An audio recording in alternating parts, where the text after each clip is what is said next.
ಈ ವಿಡಿಯೋನ ಒಮ್ಮೆ ನೋಡಿ. ಸದ್ಯಕ್ಕೆ ಸ್ಥಿರವಾಗಿ ನಿಂತಿರುವ ಈ ಚೇರನ್ನು ನಾನು ನನ್ನ ಕಾಲಿಂದ ಒದೆಯುತ್ತಿದ್ದೇನೆ. ನಾನು ಆ ಕುರ್ಚಿಯ ಮೇಲೆ ಬಲವನ್ನು ಹಾಕುತ್ತಿದ್ದೇನೆ. ಆಗ ಅದು ಚಲಿಸಲು ಶುರು ಮಾಡುತ್ತದೆ. ಇದರಲ್ಲೇನೂ ಆಶ್ಚರ್ಯ ಇಲ್ಲ ಅಲ್ವಾ? ಆದರೆ ಟ್ವಿಸ್ಟ್ ಏನಪ್ಪ ಅಂತ ಹೇಳಿದ್ರೆ, ನಾನು ನನ್ನ ಕಾಲು ಕುರ್ಚಿಯಿಂದ ದೂರ ಹೋದ ತಕ್ಷಣ ಆ ಕುರ್ಚಿಯ ಮೇಲೆ ಯಾವುದೇ ರೀತಿ ಬಲವನ್ನು ಪ್ರಯೋಗ ಮಾಡ್ತಿಲ್ಲ. ಹೌದಲ್ವಾ? ಆದರೂ ಆ ಕುರ್ಚಿ ಮುಂದಕ್ಕೆ ಹೋಗ್ತಾನೆ ಇದೆ. ಯಾವುದೇ ಬಲ ಇಲ್ದಿದ್ರು ಅದು ಮುಂದಕ್ಕೆ ತಳ್ತಿರೋದಾದರೂ ಯಾರು? ಈ ಕುರ್ಚಿ ಯಾಕೆ ಚಲಿಸುತ್ತಲೇ ಇದೆ? ಯೋಚನೆ ಮಾಡ್ತೀರಾ? ಈ ಸೂಪರ್ ಇಂಟ್ರೆಸ್ಟಿಂಗ್ ಪ್ರಶ್ನೆಗೆ ಉತ್ತರ ತಿಳಿಬೇಕಂತ ಹೇಳಿದ್ರೆ ನಾವು ನ್ಯೂಟನ್ನ ಚಲನೆಯ ಮೊದಲನೇ ನಿಯಮವನ್ನು ನೋಡಬೇಕು. ನ್ಯೂಟನ್ನ ಮೊದಲ ನಿಯಮ ಏನು ಹೇಳುತ್ತೆ ಅಂತ ಹೇಳಿದ್ರೆ, ಒಂದು ವಸ್ತುವಿನ ಮೇಲೆ ನಿವ್ವಳ ಬಲ ಕಾರ್ಯನಿರ್ವಹಿಸುವವರೆಗೆ ಅದು ನಿಶ್ಚಲವಾಗಿರುತ್ತದೆ ಅಥವಾ ಅದೇ ವೇಗದಲ್ಲಿ ಚಲನೆಯಲ್ಲಿರುತ್ತದೆ. ಅಂದರೆ ಒಂದು ವಸ್ತುವಿನ ಮೇಲೆ ನಿವ್ವಳ ಬಲ ಕಾರ್ಯನಿರ್ವಹಿಸುವವರೆಗೆ ಅದು ನಿಶ್ಚಲವಾಗಿರುತ್ತದೆ. ಅಂದರೆ ಇದರರ್ಥ ಒಂದು ಜಾಗದಲ್ಲಿ ಸುಮ್ಮನೆ ನಿಂತಿರುವ ವಸ್ತು ಯಾರೂ ಬಲ ಪ್ರಯೋಗ ಮಾಡದೇ ಇದ್ರೆ ಸದಾ ಅದು ಹಾಗೆ ನಿಂತಿರುತ್ತೆ. ಉದಾಹರಣೆಗೆ, ಈ ಚೇರು ಸ್ಥಿರ ಸ್ಥಿತಿಯಲ್ಲಿದ್ದಾಗ ನಾನು ಅದ್ರ ಮೇಲೆ ಬಲ ಪ್ರಯೋಗ ಮಾಡೋವರೆಗೂ ಅದು ಅಲ್ಲೇ ನಿಂತೇ ಇತ್ತು. ಇದು ನಮಗೆ ಸಹಜವಾಗಿಯೇ ಗೊತ್ತಿರೋ ವಿಷಯ. ಆದರೆ ಇಲ್ಲೊಂದು ಪ್ರಮುಖವಾದ ವಿಷಯ ಇದೆ. ಒಂದು ವಸ್ತುವಿನ ಮೇಲೆ ನಿವ್ವಳ ಬಲ ಕಾರ್ಯನಿರ್ವಹಿಸುವವರೆಗೂ ಅದು ಅದೇ ವೇಗದಲ್ಲಿ ಚಲನೆಯಲ್ಲಿರುತ್ತದೆ. ಇದರ ಅರ್ಥ, ಚಲನೆಯಲ್ಲಿರುವ ವಸ್ತುಗಳು ಬರೀ ಚಲನೆಯಲ್ಲಿಯೇ ಇಡಲು ನಮಗೆ ಯಾವುದೇ ಬಲದ ಅಗತ್ಯವಿಲ್ಲ. ಚಲನೆಯಲ್ಲಿರುವ ವಸ್ತುಗಳು ಸಹಜವಾಗಿ ಚಲನೆಯಲ್ಲಿಯೇ ಇರಲು ಬಯಸುತ್ತವೆ. ಇದನ್ನು ನಾವು ನ್ಯೂಟನ್ನ ಮೊದಲ ನಿಯಮ ಅಂತ ಕರಿತೀವಿ. ಇದಕ್ಕಾಗಿಯೇ ನಾವು ಕುರ್ಚಿ ತಳ್ಳುವುದನ್ನು ನಿಲ್ಲಿಸಿದ ಮೇಲೆ ಕೂಡ ಅದು ಚಲಿಸುತ್ತಲೇ ಇತ್ತು.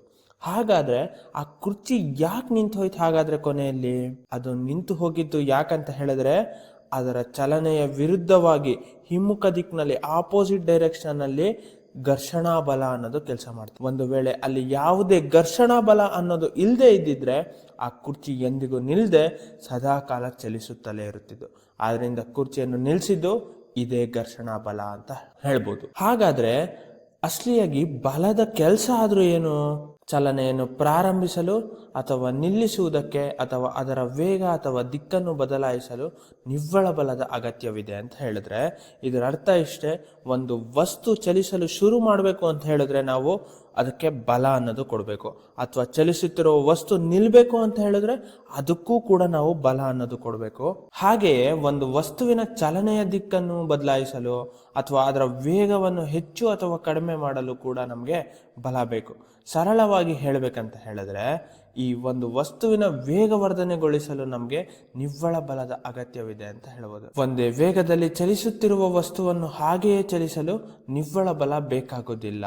ಅಂದ್ರೆ ಇದನ್ನು ಕೇಳಲು ಸ್ವಲ್ಪ ಗೊಂದಲ ಉಂಟಾಗ್ಬೋದು ನಿಮಗೆ. ನಮ್ಮ ಡೈಲಿ ಲೈಫ್ನಲ್ಲಿ ಇದು ಯಾಕೆ ಕಾಣಿಸೋಕೆ ಸಾಧ್ಯ ಇಲ್ಲ ಅಂತ ಹೇಳಿದ್ರೆ, ನಮ್ಮ ಸುತ್ತಮುತ್ತಲಿನ ಎಲ್ಲ ವಸ್ತುಗಳು ಸ್ವಲ್ಪ ದೂರ ಹೋಗಿ ತಾವಾಗಿಯೇ ಅದು ನಿಂತು ಬಿಡೋದನ್ನು ನಾವು ನೋಡಿರ್ತೀವಿ. ವಸ್ತುಗಳು ಚಲಿಸುತ್ತಲೇ ಇರಬೇಕಾದ್ರೆ ನಾವು ಸದಾ ಅದನ್ನು ತಳ್ಳುತ್ತಲೇ ಇರಬೇಕು. ಆದರೆ ಅದಕ್ಕೆ ಅಸಲಿಯಾದ ಕಾರಣ ಏನು ಅಂತ ಹೇಳಿದ್ರೆ ಅದೇ ಘರ್ಷಣಾ ಬಲ. ನಾವು ಆ ಕುರ್ಚಿಯನ್ನು ಸದಾ ಚಲನೆಯಲ್ಲಿ ಇಡಲು ತಳ್ಳುತ್ತಿರುವುದಕ್ಕೆ ಕಾರಣನೇ ಆ ಘರ್ಷಣಾ ಬಲವನ್ನು ಎದುರಿಸಲು ಮಾತ್ರ.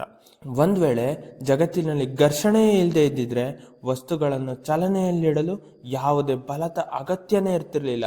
ನಾವು ಇದನ್ನ ಒಂದ್ಸಲ ತಳ್ಳಿದ್ರೆ ಸಾಕು, ಅದು ಮುಂದಕ್ಕೆ ಹೋಗ್ತಾನೆ ಇರೋದು. ಇದೇ ನ್ಯೂಟನ್ನ ಮೊದಲ ನಿಯಮ. ಈಗ ನೀವು ಈ ನಿಯಮವನ್ನ ಎಷ್ಟು ಅರ್ಥ ಮಾಡ್ಕೊಂಡಿದ್ದೀರಾ ಅಂತ ತಿಳಿಯಕ್ಕೆ ನಾವು ಸ್ವಲ್ಪ ಉದಾಹರಣೆಗಳನ್ನ ನೋಡೋಣ. ಬನ್ನಿ, ಮೊದಲನೇ ಉದಾಹರಣೆ ನೋಡೋಣ. ಇಲ್ಲಿ ಕೆಲವು ಕಲ್ಲುಗಳು ಒಂದರ ಮೇಲೊಂದು ನಿಂತಿದೆ. ಅಂದ್ರೆ ಇದು ಎಲ್ಲ ಸ್ಥಿರ ಸ್ಥಿತಿ ಅಂದ್ರೆ ರೆಸ್ಟ್ ಅಲ್ಲಿದೆ ಅಂತ ಹೇಳ್ಬೋದು. ನಾನ್ ನಿಮಗೆ ಕೇಳೋ ಪ್ರಶ್ನೆ ಏನು ಅಂತ ಹೇಳಿದ್ರೆ, ಈ ಕಲ್ಲುಗಳ ಮೇಲೆ ಯಾವುದಾದ್ರೂ ನಿವ್ವಳ ಬಲ ಇದೆಯಾ ಅಂತ ನೋಡಿ. 1 ಸೆಕೆಂಡ್ ವಿಡಿಯೋನ ಪಾಸ್ ಮಾಡಿ ಇದ್ರ ಮೇಲೆ ಯಾವುದಾದ್ರೂ ನಿವ್ವಳ ಬಲ ಕೆಲಸ ಮಾಡ್ತಿದ್ಯಾ ಅಂತ ಉತ್ತರ ಕೊಡಿ. ನ್ಯೂಟನ್ನ ಮೊದಲ ನಿಯಮದ ಪ್ರಕಾರ ಏನ್ ಹೇಳುತ್ತೆ ಅಂತ ಹೇಳಿದ್ರೆ, ಯಾವುದೇ ನಿವ್ವಳ ಬಲ ಇಲ್ದಿದ್ರೆ ಮಾತ್ರ ಸ್ಥಿರವಾಗಿರುವ ವಸ್ತುಗಳು ಸ್ಥಿರವಾಗಿಯೇ ಇರುತ್ತದೆ ಅಂತ. ಆ ಕಲ್ಲುಗಳು ಕೂಡ ಸುಮ್ಮನೆ ಒಂದೇ ಕಡೆ ನಿಂತಿದೆ ಅಂತ ಹೇಳಿದ್ರೆ ಅದರ ಅರ್ಥ ಇವುಗಳ ಮೇಲೆ ಯಾವುದೇ ನಿವ್ವಳ ಬಲ ಕೆಲಸ ಮಾಡ್ತಿಲ್ಲ ಅಂತ. ಇಲ್ಲಿ ಯಾವುದೇ ನಿವ್ವಳ ಬಲ ಇಲ್ಲ ಅಂತ ಹೇಳಿದ್ರೆ ಈ ಕಲ್ಲುಗಳ ಮೇಲೆ ಯಾವುದೇ ಬಲ ಇಲ್ಲ ಅಂತ ಅರ್ಥ ಅಲ್ಲ. ಖಂಡಿತವಾಗಿಯೂ ಇದರ ಮೇಲೆ ಬಲಗಳು ಇವೆ. ಭೂಮಿಯ ಗುರುತ್ವಾಕರ್ಷಣ ಬಲ ಈ ಮೇಲೆ ಇರೋ ಕಲ್ಲನ್ನ ಕೆಳಕ್ಕೆ ಎಳೆಯುತ್ತಿರುತ್ತದೆ. ಆದರೆ ಈ ಕೆಳಗಿರುವ ಮತ್ತೊಂದು ಕಲ್ಲು ಅದನ್ನ ಮೇಲಕ್ಕೆ ತಳ್ಳುತ್ತಿರುತ್ತದೆ. ಆದರೆ ಈ ಕೆಳಕ್ಕೆ ಎಳೆಯುವ ಬಲ ಮತ್ತು ಮೇಲಕ್ಕೆ ತಳ್ಳುವ ಬಲ ಎರಡು ಸಮತೋಲನದಲ್ಲಿದೆ. ಹಾಗಾಗಿ ಇದು ಸಮತೋಲಿತ ಬಲಗಳು ಅಂತ ಹೇಳಬಹುದು. ಈ ಬಲಗಳು ಒಂದನ್ನೊಂದು ಪೂರ್ತಿಯಾಗಿ ಕ್ಯಾನ್ಸಲ್ ಮಾಡ್ಕೊಳ್ಳೋದ್ರಿಂದ ಅಲ್ಲಿ ಯಾವುದೇ ನಿವ್ವಳ ಬಲ ಅನ್ನೋದು ಇರೋದಿಲ್ಲ. ಹಾಗಾಗಿ ಈ ಕಲ್ಲುಗಳು ಸಮತೋಲನದಲ್ಲಿದೆ ಅಂತ ಹೇಳ್ಬೋದು. ಅದಕ್ಕೆ ಕಲ್ಲುಗಳು ಸುಮ್ಮನೆ ಒಂದೇ ಕಡೆ ನಿಂತಿವೆ. ಹಾಗಾದ್ರೆ ಈಗ ಎರಡನೇ ಉದಾಹರಣೆ ನೋಡೋಣ ಬನ್ನಿ.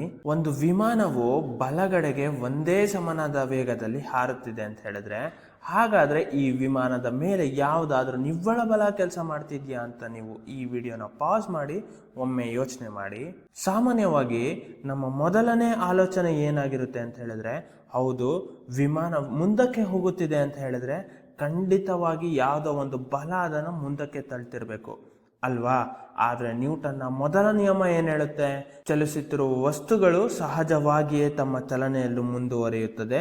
ವಸ್ತುಗಳನ್ನು ಬರೀ ಚಲನೆಯಲ್ಲಿ ಇಡಲು ನಮಗೆ ಯಾವುದೇ ರೀತಿ ಬಲದ ಅಗತ್ಯವಿಲ್ಲ ಅಂತ ನಾವೀಗಾಗಲೇ ಕಲ್ತಿದ್ದೀವಿ. ಈ ವಿಮಾನವು ಒಂದೇ ಸಮನಾದ ವೇಗದಲ್ಲಿ ಹೋಗುತ್ತಿರೋದ್ರಿಂದ ಇಲ್ಲಿ ಯಾವುದೇ ರೀತಿ ನಮಗೆ ನಿವ್ವಳ ಬಲ ಕೆಲಸ ಮಾಡ್ತಿಲ್ಲ ಅಂತ ಹೇಳ್ಬೋದು. ಹಾಗಾದರೆ ನೀವು ಕೇಳ್ಬೋದು, ಈ ವಿಮಾನಕ್ಕೆ ಇಂಜಿನ್ ಯಾಕೆ ಬೇಕು ಅಥವಾ ಇಂಧನ ಯಾಕೆ ಬೇಕು ಅಂತ. ಅದಕ್ಕೆ ಕಾರಣ ಗಾಳಿಯ ಪ್ರತಿರೋಧ ಅಂತ ಹೇಳ್ಬೋದು. ವಿಮಾನ ಮುಂದಕ್ಕೆ ಹೋಗುವಾಗ ಗಾಳಿಯು ಇದನ್ನು ಹಿಂದಕ್ಕೆ ತಳ್ತಾ ಇರುತ್ತೆ. ಆ ಗಾಳಿಯ ಬಲವನ್ನು ಎದುರಿಸಲು ಮಾತ್ರ ವಿಮಾನಕ್ಕೆ ಇಂಜಿನ್ ಅನ್ನೋದು ಬೇಕು. ಇಂಜಿನ್ ಅನ್ನೋದು ಈ ವಿಮಾನವನ್ನ ಮುಂದಕ್ಕೆ ಎಳೆದ್ರೆ ಈ ಗಾಳಿಯು ಅದನ್ನು ಅಷ್ಟೇ ಬಲದಿಂದ ಹಿಂದಕ್ಕೆ ತಳ್ತಾ ಇರುತ್ತೆ. ಇಲ್ಲಿ ಇಂಜಿನ್ನ ಮುನ್ನುಗ್ಗುವ ಬಲ ಮತ್ತು ಗಾಳಿಯು ತಡೆಯುವ ಬಲ ಎರಡು ಪೂರ್ತಿಯಾಗಿ ಸಮನಾಗಿದೆ. ಹಾಗಾಗಿ ಈ ಎರಡು ಒಂದನ್ನೊಂದು ಕ್ಯಾನ್ಸಲ್ ಮಾಡೋದ್ರಿಂದ ಇಲ್ಲಿ ಒಟ್ಟು ಬಲ ಅಂದ್ರೆ ನಿವ್ವಳ ಬಲ ಅನ್ನೋದು ಶೂನ್ಯವಾಗುತ್ತದೆ. ಈ ಬಲಗಳು ಸಮತೋಲನದಲ್ಲಿರೋದ್ರಿಂದ ನಮ್ಗೆ ಆಲ್ರೆಡಿ ಗೊತ್ತು, ಎಲ್ಲಿ ಬಲಗಳು ಸಮತೋಲನದಲ್ಲಿರುತ್ತೋ ಅಲ್ಲಿ ವೇಗವರ್ಧನೆ ಅನ್ನೋದು ಇರೋದಿಲ್ಲ, ಅದು ನಿವ್ವಳ ಬಲ ಕೂಡ ಇರೋದಿಲ್ಲ ಅಂತ ಹೇಳ್ಬೋದು. ಈಗ ಮೂರನೇ ಉದಾಹರಣೆ ನೋಡೋಣ ಬನ್ನಿ. ಒಂದು ಟೆನ್ನಿಸ್ ಬಾಲ್ ಇಳಿಜಾರಿನಲ್ಲಿ ಕೆಳಗೆ ಉರುಳುತ್ತಿದೆ ಮತ್ತು ಅದು ಕೆಳಗೆ ಹೋದಂತೆಲ್ಲ ಅದರ ವೇಗ ಅನ್ನೋದು ಹೆಚ್ಚಾಗುತ್ತಲೇ ಹೋಗುತ್ತಿದೆ. ನೀವು ಕೂಡ ಇದನ್ನ ನೋಡಿರ್ತೀರಲ್ವಾ? ಹಾಗಾದ್ರೆ ಈ ಬಾಲ್ ಮೇಲೆ ಯಾವುದಾದ್ರೂ ನಿವ್ವಳ ಬಲ ಕೆಲಸ ಮಾಡ್ತಿದ್ಯಾ ಅಂತ ನೀವು ಈ ವಿಡಿಯೋನ ಪಾಸ್ ಮಾಡಿ ಒಂದು ನಿಮಿಷ ಯೋಚನೆ ಮಾಡಿ.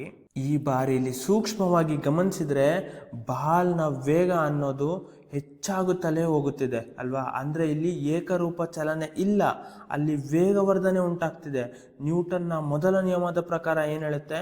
ವಸ್ತುಗಳ ಮೇಲೆ ನಿವ್ವಳ ಬಲ ಅನ್ನೋದು ಕೆಲಸ ಮಾಡ್ತಾ ಇದ್ರೆ ಅದು ಈ ರೀತಿಯಾಗಿ ನಿಂತೇ ಇರ್ತಿತ್ತು ಅಥವಾ ಒಂದೇ ವೇಗದಲ್ಲಿ ಸಮನಾದ ವೇಗದಲ್ಲಿ ಇದು ಚಲಿಸ್ತಿರ್ಬೇಕಿತ್ತು.